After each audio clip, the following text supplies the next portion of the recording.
I thought the effort was fine. These games are always a little bit. You never know as a coach what you're going to get on a 2 o'clock start. So I thought the effort for the first couple periods was fine, and then I thought we gave them a little bit too much life in the third period, I would say, but found a way to hold on. 21-41 ice time for Matt Coronado. Yeah. What's he doing to earn all that ice time? He's playing the game the right way. I feel like he's a threat offensively for us, as we've seen the last number of games. But he's competitive with his play away from the puck as well, Darren. So I think he deserves that time. And hey, part of it, he's playing with backs, and backs he usually gets the heavy workload, so that factors into it a little bit. But I think he's deserving of the increased amount of minutes he's been getting. He's handling it good in your He is.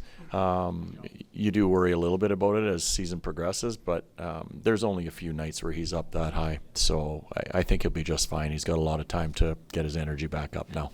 And Coach, what does it say about his evolution that, again, you have him out there filling a one-goal lead in the dying minute there? Yeah. Well, he continues to get better. And we talked about that last year when he came up at the end of the year. His detail was much better. So the guys with the Wranglers did a job of working with him on that. But he's a smart young man where he understands there's certain things that you have to do to get a chance to play in the NHL. So you have to be a responsible player, and you have to earn the trust of the coaching staff so they're comfortable putting you in those situations. So we worked on that part of his game.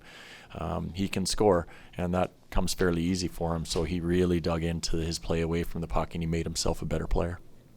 On those third period stoppages, could you tell on the bench which guys had flights that they were trying to catch? No, I don't. I had no idea. I didn't even want to go there today, to be quite honest with you.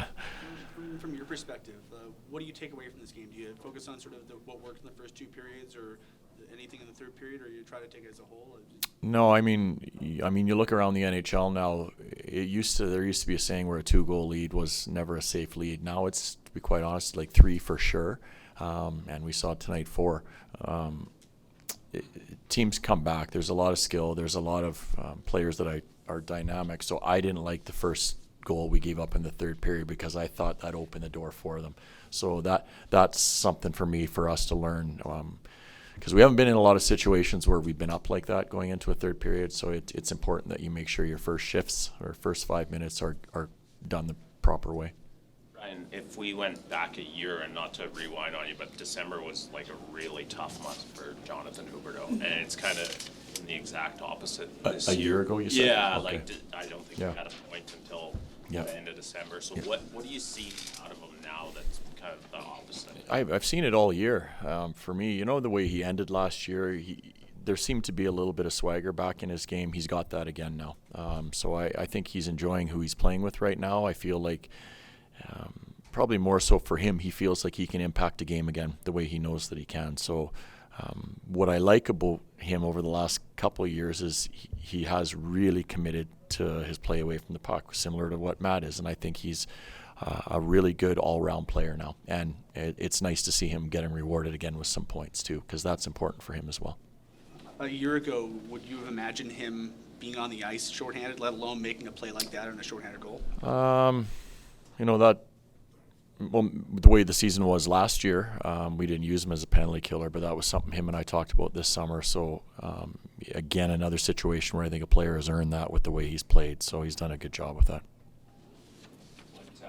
What's your favorite Christmas movie? National Lampoon's Christmas Vacation.